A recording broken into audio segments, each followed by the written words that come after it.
every day. Yeah, gotta give us what we want. Gotta give us what we need. Hey! I listen to KBLA and I love the commercials. I know what the commercials mean. I also, if I'm looking and trying to figure something out, I need something to talk to me that might hit me. And it happens on TV because, every time they show a sporting event, they got the pharmaceutical companies back to back telling people how to fix the sickness on the same stuff that they sell them. So we get it. Yep, we get it too, Chuck D. And that's why at KBLA Talk 1580, we don't black down. Drop it! Our freedom of speech is freedom of death. We got to fight the powers that be. Fight the power! Fight the power! Fight the power!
Welcome to Areva Martin in real time. Andy, I'm feeling that. Happy birthday! This is the Queen right here. Queen Janet Jackson, her birthday is today, y'all. That makes her one of the great Tauruses. She's a Taurus, like yours truly. We that's how that's how we do it. That's how the Taurus we do it real big, man. Big shout out to the Taurus. Andy, stop looking at me like that. Oh man, stop it, Andy. Don't even do it. Don't do it, brother. Don't do it. Man, come on, man. Here we go. We got to start the show off. No disrespect to the Tauruses.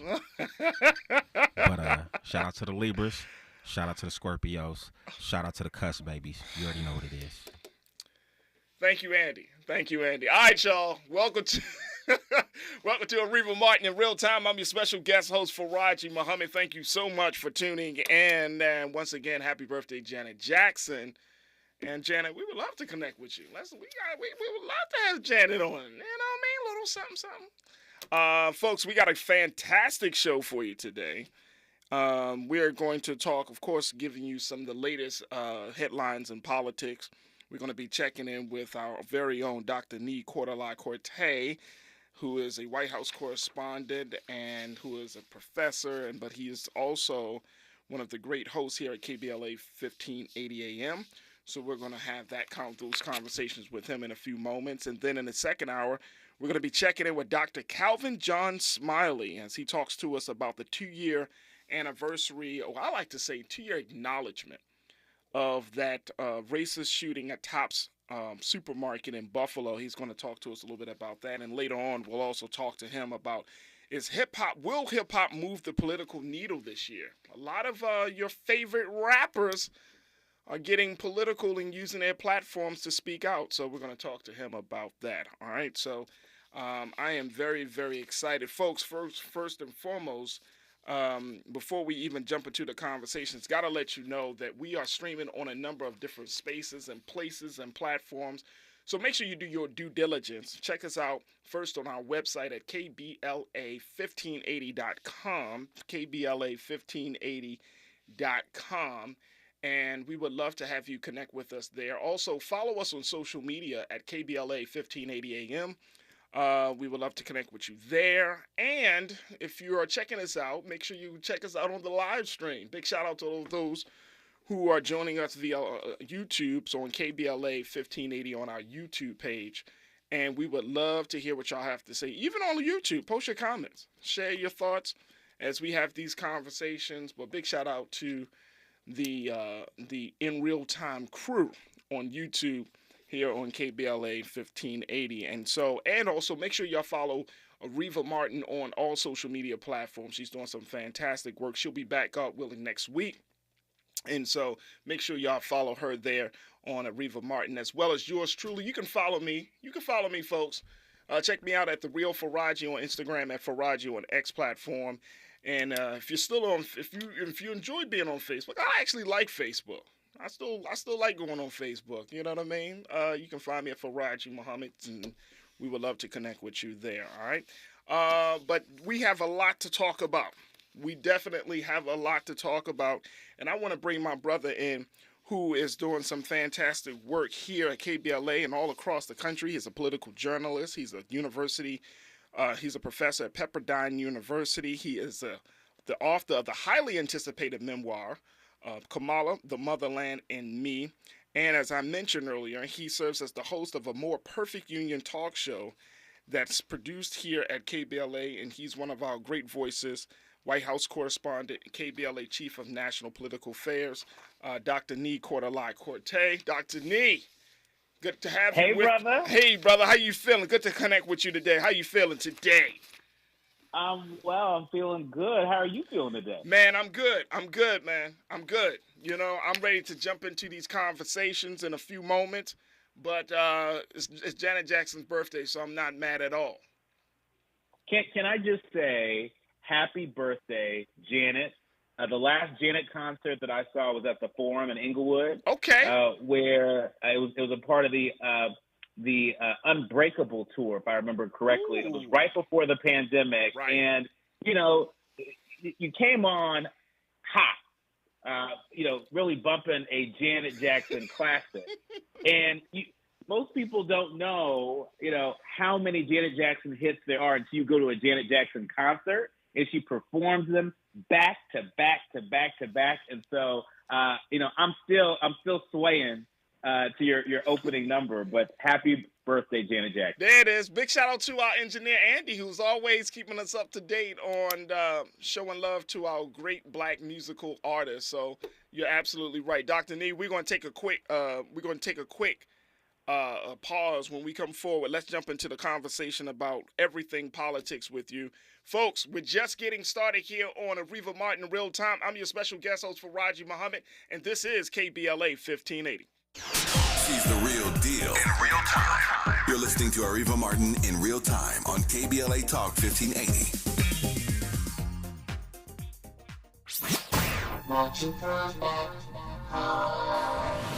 Hi, it's Tavis Smiley. First, thank you for your support of KBLA Talk 1580. We deeply appreciate you. So, I get asked all the time, Tavis, when are you going to bring back that State of the Black Union Symposium you used to do? You know the one where you had all those black intellectuals on stage every year and everybody watched all day live on C-SPAN? Yeah, I know the one. Let's bring them back. Well, I am pleased to tell you that if you go to KBLA1580.com right now, you can sign up to be in the audience here in Los Angeles when we go back live on C-SPAN with a stage full of black thinkers and influencers for a historic conversation. America has never seen a stage full of black folk talking about the urgency of now. Climate justice, climate equity, climate resilience. It's going down Tuesday, June 18th, 4 to 7 p.m. at the California Science Center in Exposition Park. Admission is free, but you must register at KBLA1580.com. Once we reach capacity, you'll have to watch us on C-SPAN. But if you want to be in the room when we go live from Los Angeles, Tuesday, June 18th, head to KBLA1580.com right now to reserve your seat. Caring about the climate, caring about the community. With KBLA Talk 1580, we've got your black. I believe up there. Hey! Are you wet shaving? You'll get razor bumps. Nah, Pops, I'm good with Gillette Skin Guard. How long you been growing that beard Mama hates anyway? Since 77, I shaved and got ingrown so bad. That's why I use the Gillette Skin Guard razor, face scrub, shave gel, and moisturizer, so I don't have to worry about new razor bumps or shaving irritation. Gillette Skin Guard, huh? Your mama's gonna love this one.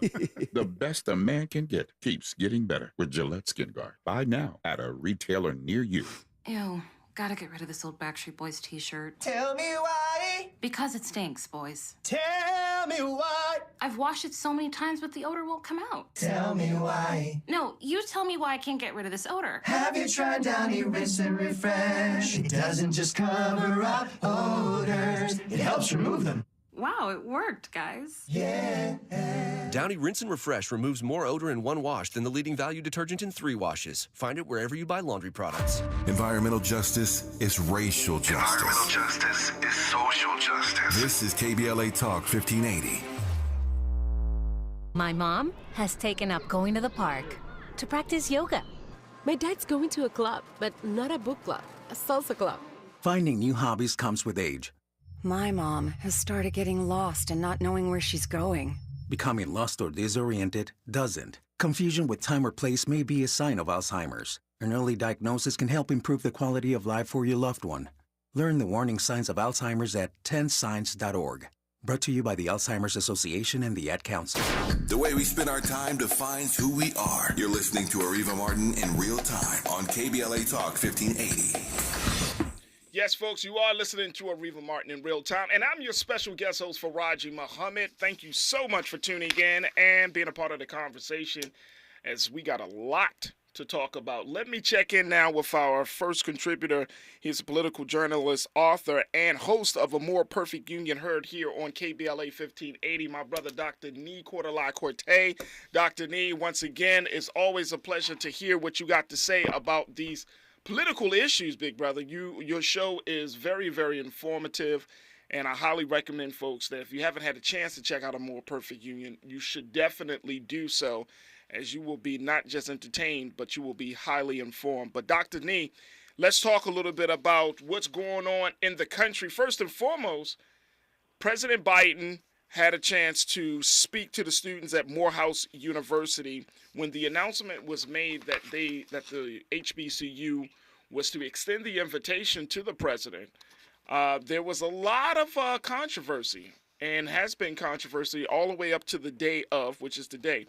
And not only did he have a chance to speak, but this was probably, out of all the conversations about college protests, this particular HBCU, Morehouse, had a more subtle, I would say, level of engagement around the issue of Israel and Gaza. We know that you had a chance to kind of tune in and be a part of with the president, to tune into what the president had said. Talk to us about what you heard, and more importantly, how does this fit into that larger conversation about college protests? Well, earlier today in the White House briefing room, former Columbia, South Carolina Mayor Steve Benjamin, who serves as the White House Director of Public Engagement, paid us a visit and gave us an update on a number of activities on behalf of the president. And Morehouse, of course, came up because folks are on the edge of their seat. You know, folks are anticipating this commencement address, which not everybody's happy about. You know, there are members of the faculty at Morehouse that are not happy about it. There are members of the student body that are not happy about it. And of course, our fellow Americans at large. But the president is moving forward with his plans to deliver a commencement address that centers the students of Morehouse. Mayor Benjamin met with a number of members of the student body, a number of student leaders at Morehouse, as well as faculty. They had some conversations largely off the record where they had a chance to share with the White House what their expectations were and what they wanted the president to focus on and talk about during his remarks. And so, we shall see on Sunday whether or not the president actually delivers a commencement address that is in step with what the students and what the faculty want to hear from him. I think it's also important to note that, while there has been a great deal of protest across the country on college campuses, we have not seen images or video coming from Morehouse's campus that looks anything like UCLA or my alma mater, the University of Southern California, or Columbia, or Spin the Wheel. And so I think, your point is well taken, that, while there are folks in Morehouse's orbit that may not be excited about this visit from the president in light of, international events and, feelings about the economy and so forth. The president's team reminds us that he was extended this invitation way back in September of last year. Absolutely, right? yeah. This isn't a recent invitation. It was extended in September of last year.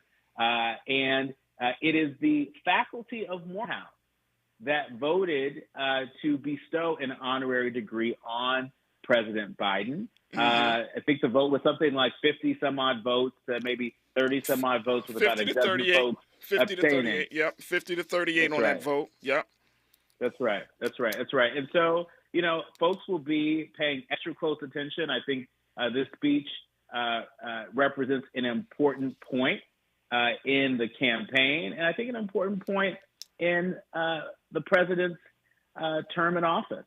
I think folks want to hear, what has the president done for Black folks lately. I think people expect him to respond to the Israel-Gaza war, and calls on all sides of the equation, or all sides of the political spectrum. But I think most importantly, folks want an address that centers the young Black men of Morehouse. Those are the folks who have done the work.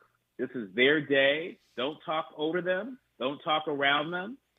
People are expecting to hear this president speak directly to them, and we'll see if the president meets the moment on Sunday. I want to first address the first point that you made, Dr. Nee, which was, one of the first, I guess, objectives of this president, which is to confront or to face the criticism around his handling of the Israel-Gaza conflict. How do you see this is playing out? Because again, this invitation was sent last year. We did not know that thing in September. Hamas made the attack in October, so of course that changed the course of things. One, do you think that Morehouse should have rescinded that invitation? And if not, as they're moving forward, how is the way that Morehouse handled this controversy? Is this a good way of handling this controversy? Is this a model way of handling? Well, I think we certainly have seen schools like Morehouse and Northwestern University and select other schools who have really leaned into engaging the students and the faculty in a meaningful way, and being able to come up with next steps that allow folks to not just feel heard, but to form some level of agreement.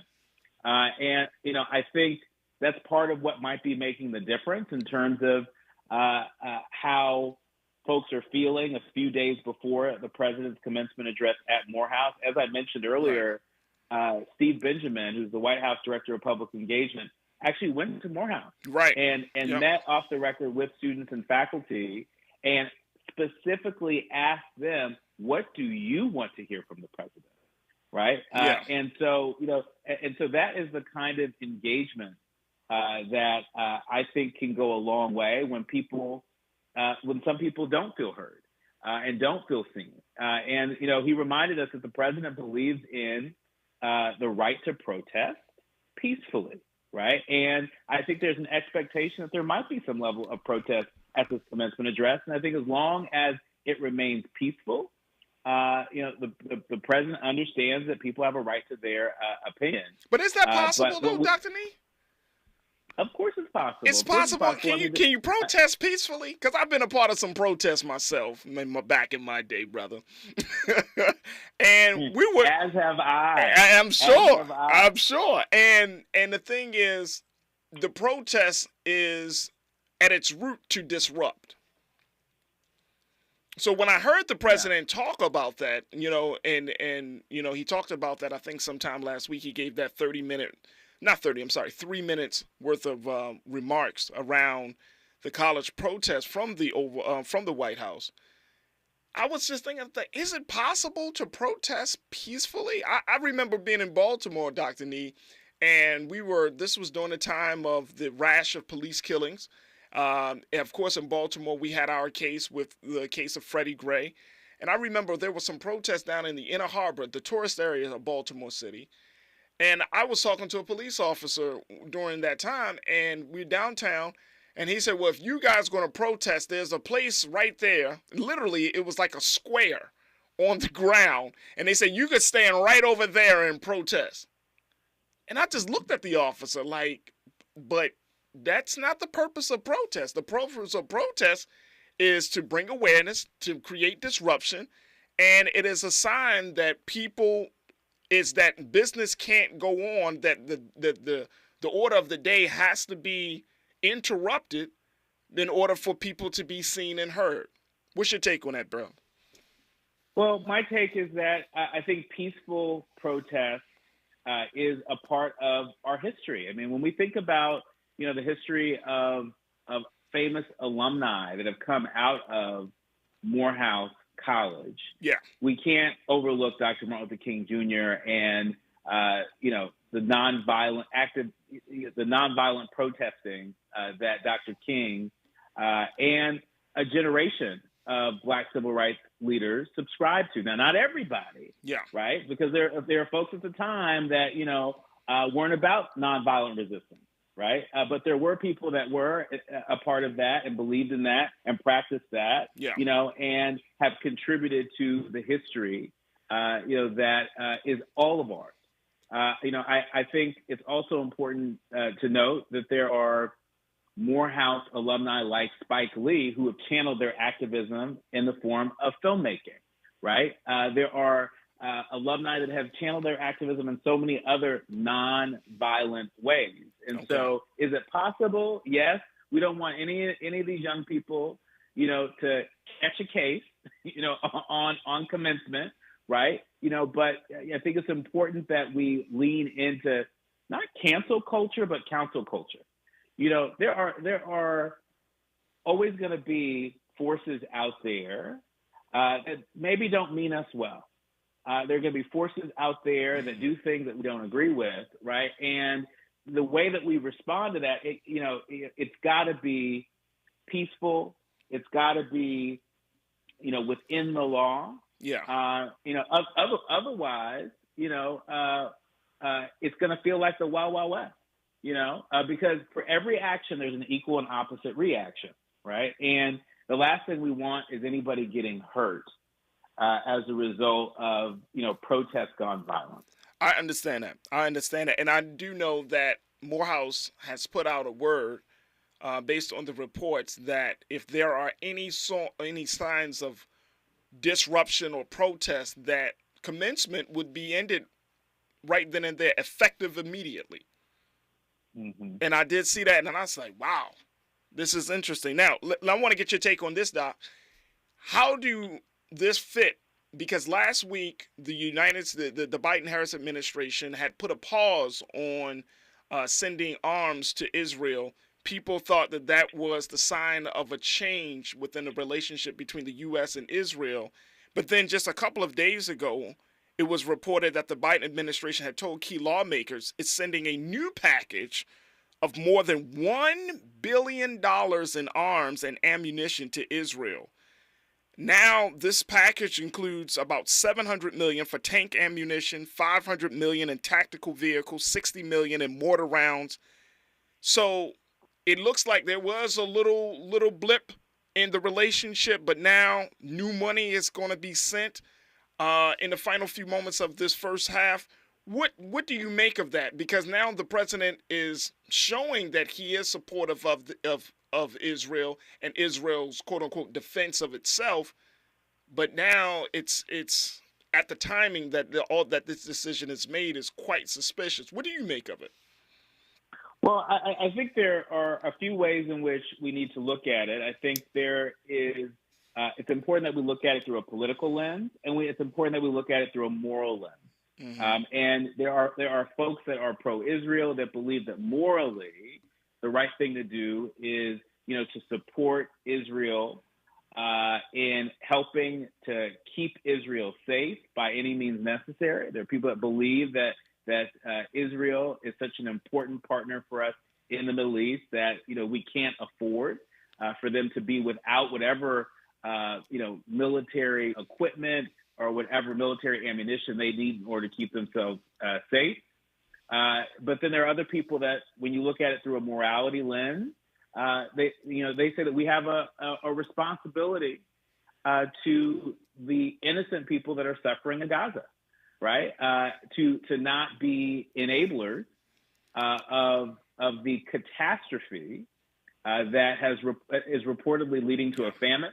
That has reportedly led to, over 30,000 people dead, right? And so if we apply a moral lens, right, depending on, where you sit on the political spectrum, that is a part of the conversation. When you apply a political lens, I think there are folks in the White House that would say it's complicated. So while there are folks that don't want Israel using 2,000-pound bombs against people in Rafah, one of the most densely populated areas of Gaza, there are folks that also understand that you have, actors in the Middle East, in Iran, and, in other regions, in other parts of the region that do not mean Israel well, right? And so, there are layers and levels to this, but make no mistake about it, it's both a political question and a moral question, maybe one of the biggest political and moral questions in terms of international affairs of our lifetime. It is a question that this president is going to be forced to answer at some point moving forward. We got to take a quick pause. When we do move forward with Dr. Nee, let's continue the conversation on the other side. We're going to get Dr. Nee's take on what's going on with the Supreme Court, how they have just decided that Louisiana can use a congressional map for the support of a majority black district. We'll talk a little bit about that, along with President Biden meeting with the plaintiffs and families of those who were impacted and involved in the historic Brown versus Board of Education. Folks, stay with us. We still got a whole lot more to talk about here on Areva Martin in Real Talk. I'm your host, Farajii Muhammad. Stay tuned. Areva time is the right time. More of Areva Martin in real time when we come forward. I'm Amber Payton. Here's the latest on the Black Information Network. A Virginia Beach high school has canceled its boys baseball season following accusations of racism. The principal of Kempsville High School told parents earlier this month that the team would forfeit a game against Princess Anne High School. The message said an investigation confirmed racism, hate speech, and harassment involving team members. The Virginia Beach NAACP issued a statement condemning acts of racism and hate speech at the high school and said it would continue to monitor the situation. Black Maryland Governor Wes Moore is signing a bill today to close a loophole in Maryland's drunk driving law, updating 2016's Noah's Law, named after Officer Noah Leota. The new measure ensures first-time DUI offenders on probation cannot avoid installing an ignition interlock device in their vehicle, a requirement already in place for convicted first-time offenders, repeat offenders, and those who refuse a blood alcohol test. That's the latest. I'm Amber Payton on your home for 24/7 News, the Black Information Network. Continue to watch for heavy delays back in Bell Gardens as fire crews and CHP are still on scene trying to assist an accident that occurred and blocks the left lane of the 710 North before Florence Avenue. Right now, you can expect a 45-minute traffic delay and backup from the 405. In Elysian Park, a crash involving a motorcycle and a vehicle are currently on the off-ramp to Hill Street on the 110 South. And right now, watch for a slight slowdown from Stadium Way. In West LA, heavy traffic continues on the 405 South between Sunset Boulevard Boulevard and Howard Hughes Parkway over 25 minutes. Northbound traffic in Culver City still remains heavy over an hour and 7 minutes now between Braddock Drive and Nordoff Street. Don't miss your chance to save big this Memorial Day at Lowe's. Buy one, get 150% off select interior and exterior paint and exterior stain via Lowe's gift card rebate. More terms and restrictions apply. See Lowe's.com/rebates for details. Valid through 5/29. This is the KBLA Sports Minute with Ray Richardson. The LA Sparks lose their WNBA home opener to the Atlanta Dream. They lost by 11. The Sparks' two rookie stars, forwards Cameron Brink and Rakia Jackson, combined to make 7 of 16 shots for 18 points. The Sparks are at Las Vegas on Saturday. Tuesday night's Indiana Fever Connecticut Sun game drew 2.1 million viewers. It was the most watched WNBA game since 2001, when the Sparks and Houston Comets had 2.45 million viewers. The Boston Celtics are in the Eastern Conference Finals for the third straight year after eliminating Cleveland. The NFL schedule is out. The Rams play their first 2 games on the road. They're at Detroit Sunday night, September 8th. That's a national TV game on NBC. The Rams are at Arizona the following Sunday. First home game for the Rams is Sunday, September 22nd against the 49ers. The Chargers open up at home against the Raiders on September 8th. No debates, no speculation, just the info you need. That's your KBLA Sports Minute. I'm Ray Richardson on KBLA Talk 1580. Yeah, yo, come on. Pick up the drum. At KBLA Talk 1580, we fight the power every day. Yeah, gotta give us what we want. Gotta give us what we need. Hey. I listen to KBLA and I love the commercials. I know what the commercials mean. I also, if I'm looking and trying to figure something out, I need something to talk to me that might hit me. And it happens on TV because, you know, every time they show a sporting event, they got the pharmaceutical companies back to back to back telling people how to fix the sickness on the same stuff that they sell them. So we get it. Yep, we get it too, Chuck D. And that's why at KBLA Talk 1580, we don't black down. Drop it. Our freedom of speech is freedom of death. We got to fight the powers that be. Fight the power. Fight the power. Tips to help improve your credit score in 2024. Establishing credit is an important key to achieving financial health, but building a credit history from scratch can feel challenging since you need credit to build credit. First, what does it mean to build credit? All consumers have a score between 300 and 850. You want your score to be as high as possible as lenders look at your credit score to make loan and credit decisions. A good credit score shows you have a track record of borrowing money responsibly. Remember, it's never too late to build or rebuild your credit. This segment is sponsored by J.P. Morgan Chase & Company. This is DIR Silica. Spot title, Workers, 30-second English Radio. ISKI code, DSEW0430. April 30th, 2024. Workers in California cut and polish man-made stone for countertops, showers, and more. Without proper protections, workers breathe in harmful dust from the artificial stone material, which puts them at risk of developing silicosis. California employers are required to protect their employees from harmful silica dust by providing proper equipment and training. Stop dusty and deadly practices. Learn more at worksafewithsilica.org. This is a message from Cal OSHA. We've got a lot to talk about. Hi, I'm Ray Richardson, your sports connection here at KBLA Talk 1580. Join me and my co-host Neil Scarborough every Saturday night at 7 for Out of Bounds, the show that brings some flavor to the world of sports for 60 minutes. We take you beyond the scores and press conferences. We give you our point of view, the way black folks see what's going down. You can join the conversation and give us your analysis at 1-800-920-1580. Out of Bounds every Saturday night at 7 on KBLA Talk 1580. We've got a lot to talk about. Unapologetically progressive. KBLA Talk 1580. We've got your black. We like your style, though. There's no time like the present. Let's get back to more of Areva Martin in real time on KBLA Talk 1580. That's right, folks, and thank you so much for tuning in. As I am your special guest host, Farajii Muhammad, sitting in for my sister, Areva Martin.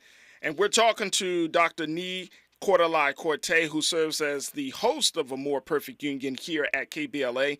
He's also the political journalist and author as we talk a little bit about politics and some of the big political stories of the day. Now, Dr. Nee, shifting from Atlanta and what the president is doing, let's go to D.C. real quick as what the Supreme Court has moved forward to do, which is allowing a majority black district in Louisiana to be used for a revised congressional map. Talk to me, Dr. Nee, about this whole situation and why, more importantly, why we need to talk about a topic like this in the wake of, in the year of a political election. Well, first of all, shout out to the NAACP Legal Defense and Education Fund. They have been on top of this, submitting brief after brief at all levels of the judiciary to try and deliver justice to black folks in Alabama. And so it looks like this fall we're going to have 2 majority black districts. That is based on the ruling from the Supreme Court recently. And let me tell you why that matters. Gerrymandering still continues to be a major issue in our political system across the country. And for folks that are probably less steeped in, what gerrymandering is about, essentially it allows folks to dilute the voices and the vote of, whoever the minority community is in a particular district, and draw in just enough of the people that are more likely to vote for them and keep them in office. This is a part of what enables both Democrats and Republicans to maintain a grip on power in districts across the country. And so why does this matter? These 2 majority black districts in Alabama? Well, right now, it's a very thin margin of control in the U.S. House of Representatives. And less than a handful of seats can shift power away from what is currently the Republican control to Democratic control. It's the difference between a Speaker Mike Johnson and a Speaker Hakeem Jeffries. Wow. Potentially. Wow. And so, these 2 seats, are nothing to shrug at. They could make a big difference as we look to November. And when we're talking about gerrymandering, we're talking about what exactly? Because some people may know what that term means, but can you break that down for us, Dr. Nee? Sure. So gerrymandering essentially is it's drawing districts so that they favor one particular party over another or one candidate over another. Every 10 years when we do the census count, based upon the census, we redraw all of the district boundaries. And so, you might remember that, you used to have, so-and-so as a member of Congress, and now you have somebody different. Well, it happens every 10 years because it's something called redistricting. And a lot of folks will misuse, dare I say, abuse the redistricting process to draw a district that narrowly favors, one party or one candidate over another. The result of that is called gerrymandering. And we see this is not something new. This is something that has been done for many, many years. Historically, it has disenfranchised black voters. It has reshifted or shifted the levers of power in states all across this country. And it speaks to one of the big things I think it speaks to, Dr. Nee, is the importance of having state legislatures in power that understand this dynamic, and most importantly, that can speak to the interests of black voters who aren't necessarily seen or heard. And so this right here, I think this one particular issue of gerrymandering is that reason why people should go out to vote in state elections. Absolutely. And it's also, a reason why we should revisit the idea of having independent redistricting commission. really taking that power out of the hands of elected officials and putting that in the power of commissioners, that are independent, from, the legislature, independent from any one political party or any majority political party. We have moved in that direction in California, but there are still so many states across the country that don't have redistricting commissions that exist. And if they do have redistricting commissions, they don't necessarily have, the teeth to be able to truly do it independently. And so, all this talk about protecting democracy and how democracy is on the ballot. Yeah. Well, redistricting is a part of democracy, right? And gerrymandering is one of those things that can be a threat to our democracy. And so this was a big win coming out of Alabama. It's going to make a big difference in November if the people in these two districts, these majority black districts in Alabama, if they exercise their right to vote. And how do we assure that? How do we make sure that this isn't a lost moment, that black voters can truly capitalize off of it? Well, I mean, I think it's important for us as journalists, as talk show hosts, as leaders in community, to articulate a vision forward. Mm-hmm. People vote for something. I think they're more motivated to vote for something than against something. And I don't know if it's going to be enough, to say, don't vote for him. Biden, if you're a Republican, Trump, if you're a Democrat. I don't know if that's going to be enough. I think one of the most compelling stories that we're not hearing nearly enough about, is the status on the intergenerational project of building black wealth. Mm-hmm. Building black wealth. And I don't know about you, but I know a number of folks who have benefited from the student debt relief measures of the Biden-Harris administration. I have a cousin in Norfolk, Virginia, who had $60,000 in student loan debt forgiven.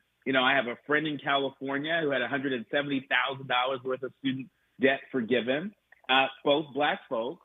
And that's the difference between buying a home or not. It's the difference between investing in a small business or not. It's the difference between, building generational wealth or not. And so I don't know, what the Biden-Harris campaign is intending to do, but it seems to be, really important, real people stories that can get out there and maybe make a difference and maybe even motivate people in places like Alabama and these two districts, to vote for something as opposed to against the other guy. Absolutely. And, I think that's the part of this whole process, right? That everything is interrelated, and understanding that, one thing affects another thing. And when we're looking at this situation, this is in Louisiana, when we're looking at this congressional map being drawn in Louisiana and understanding what the implications are, then I think that will help people to have a better grasp on how to move forward. And very quickly before we take our next pause, Dr. Nee, when you're talking to black voters, when you're talking to black voters that either know who they're going to vote for or who are on the fence about it, where does that conversation about understanding the importance of that interrelationship between all of these things? How do we have that in a way that's going to encourage black voters to not just go to the polls, but to become more politically engaged and involved? Yeah, I don't think it's about who can publish the best fact sheet.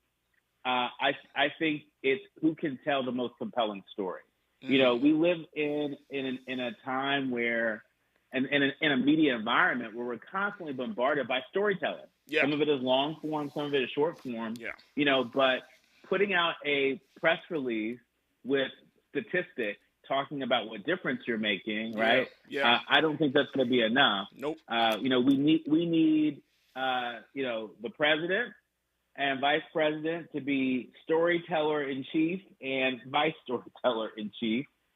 in order to break through some of the noise if they're looking to gain some ground in their bid for reelection. Absolutely, absolutely. Folks, look, we got to take another quick pause. When we come forward, let's talk about the story that was written 70 years ago, the story of Brown versus Board of Education.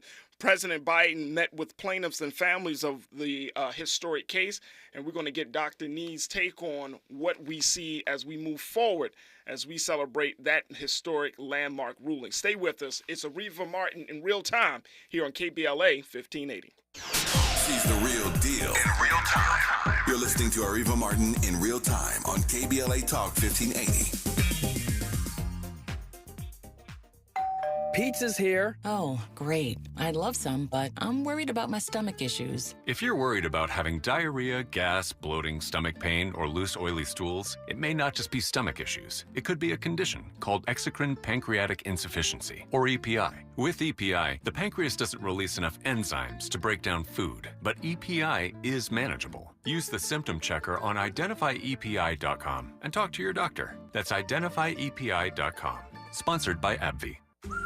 We used to argue about whose turn it was to clean the gutters, but then I had Leaf Filter gutter protection installed. Wait, I told you Leaf Filter had free inspections and estimates and a lifetime guarantee. Meaning we never have to argue about whose turn it is to clean the gutters again. But I visited leaffilter.com/beacon first. No, I did. It doesn't matter who. Visit leaffilter.com/beacon to schedule your free gutter inspection and get up to 30% off today. See representative for warranty details. Promotion is 20% off plus a 10% senior or military discount. One discount per house. We asked seniors how to prevent Medicare scams.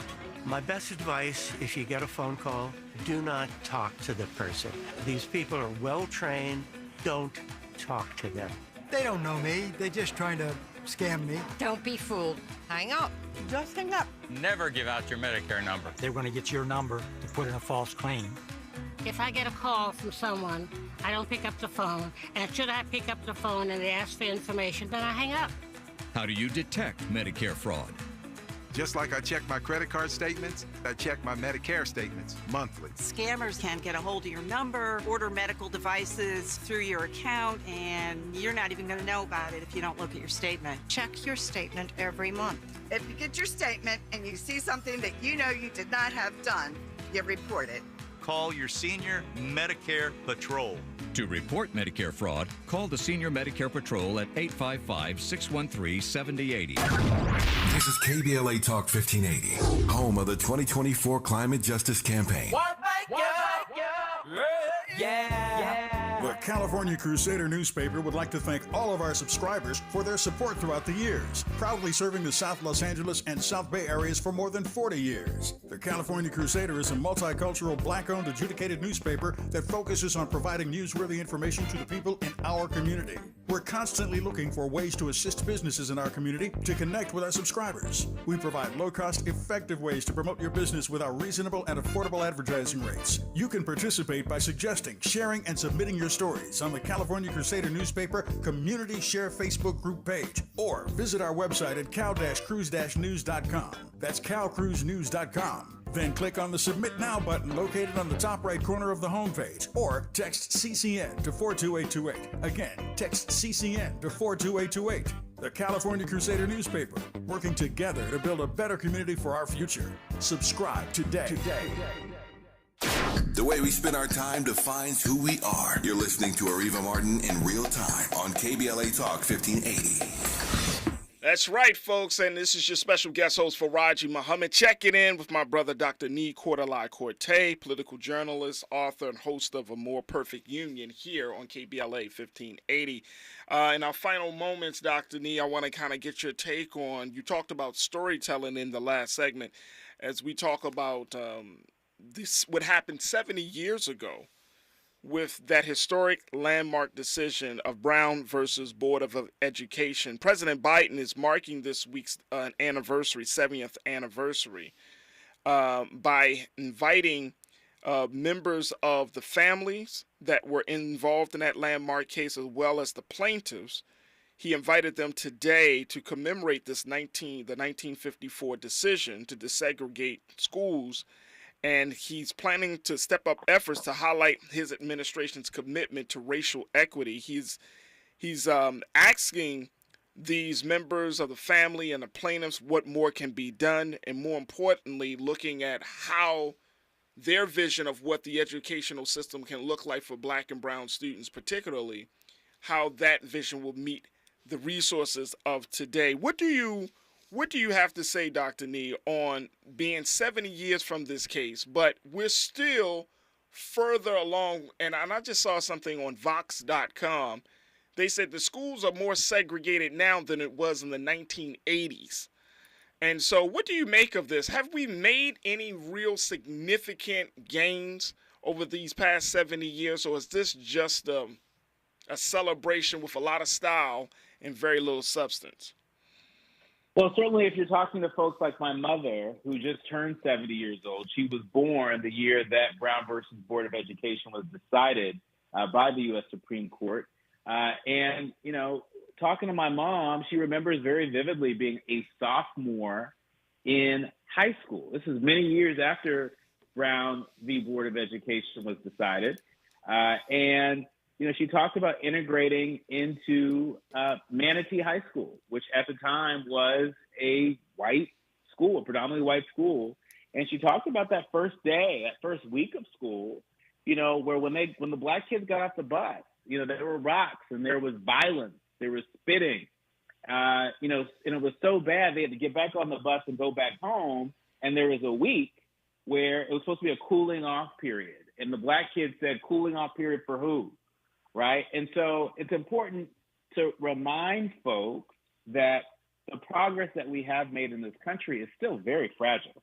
And today at the White House, I had a chance to participate in a press conference, you know, with the descendants of the plaintiffs in Brown v. Board of Education, and also had a chance to talk one-on-one with NAACP President Derek Johnson. And, you know, all of them reminded us, you know, that Brown v. Board of Education, that still hasn't been fully implemented, right? And think about it. The Affordable Care Act was passed in 2010, and there are still states across this country that are holding out from fully implementing the Affordable Care Act. Well, you know, Brown v. Board of Education is no different in that regard. There are still some states, you know, that are holding out from fully implementing that. And might I add, there are also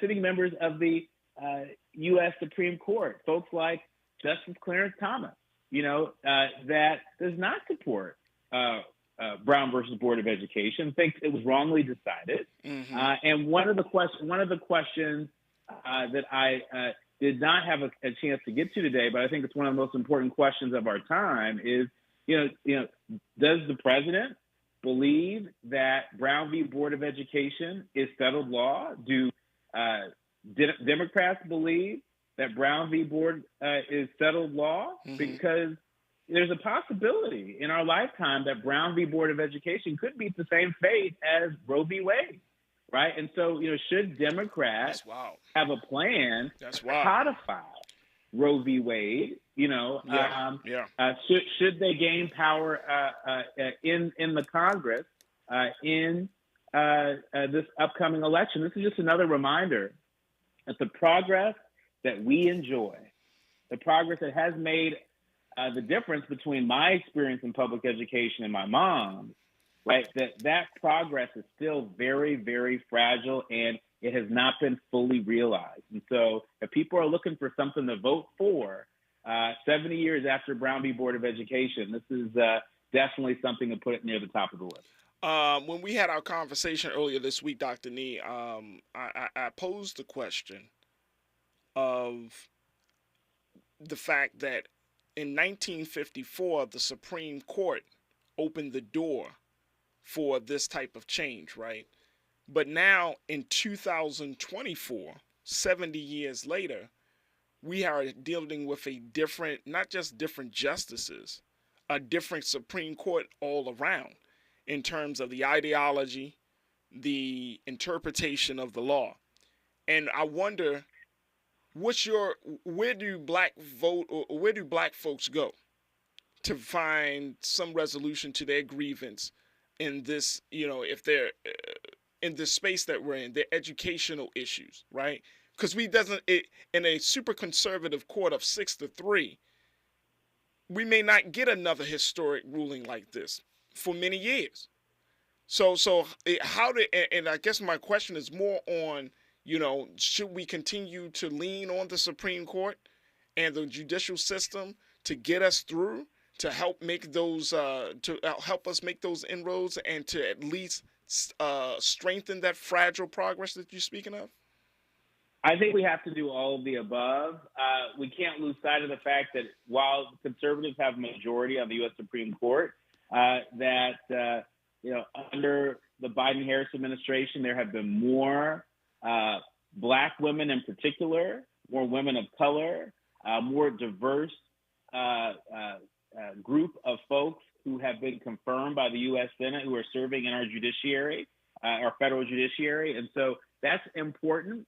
Who serves on our school boards is also important. There are groups like Moms for Liberty, a very conservative group, a group that the Southern Poverty Law Center has called sort of an extremist group out there that is intent on pushing back against the kind of diversity, equity, and inclusion that makes public education, right? And so, I think we have a lot of work to do, but let's stay focused. Let's keep our eye on the prize. And remember that our vote is a prize to be treasured because, if cast consistently, can be a significant tool in creating the kind of change that we say we want to see. Absolutely. The president is scheduled, folks, on tomorrow to deliver remarks at the National Museum of African American History and Culture, along with Vice President Kamala Harris, and they're scheduled to meet with the leaders of the Divine Nine.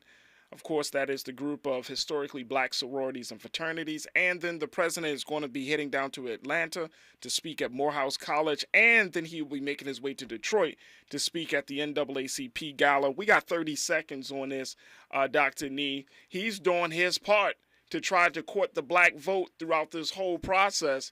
How far do you think he making the process? Is he making the progress? I think voters will ultimately determine whether or not he's made enough progress, but he's certainly making an effort, a concerted effort. And it's not just the president and vice president, but a number of members of the cabinet have been fanning out across the country. And so, we shall see. Absolutely. Dr. Nee Corte, political journalist and host of A More Perfect Union on KBLA 1580. We thank you for your time today, brother. Thank you, brother. Absolutely. Folks, stay with us. It's Areva Martin in real time here on KBLA. KBLA 1580 Santa Monica. I'm Amber Payton. Here's the latest on the Black Information Network.